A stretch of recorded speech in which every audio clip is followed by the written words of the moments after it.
come se fossero dei neogiornalisti dello sport. Questi signorini si appassionerebbero al calcio e quindi io ve lo dico perché ieri sera vedevo la partita e a un certo punto mio nipote che gioca a calcio, che ha quasi 13 anni, è svicolato via per 10 minuti. Quando è ritornato ho detto: che sei cretino? Ecco che questi hanno 2-2, questi ci hanno raggiunto e tu nel momento cruciale prendi e te ne vai.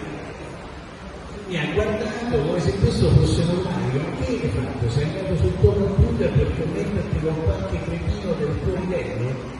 Perché purtroppo oggi noi viviamo in un contesto dove, mancando i genitori nell'educazione filiale, che succede? Che questi vivono con un'appendice quasi biologica e hanno una protrazione della loro mano col cellulare che rimane acceso tutta la notte, si rincoglioniscono fino alle 6 del mattino, perché se loro si disconnettessero sarebbero fuori da una community e sarebbero schizzati via e contestati.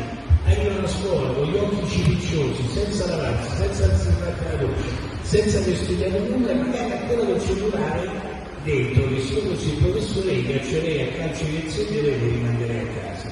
Ma questa è la colpa veramente dei genitori. Quando io vedo dei ragazzini con 6, 7, 8 anni con cellulare in mano, ma cos'è sta cretinata?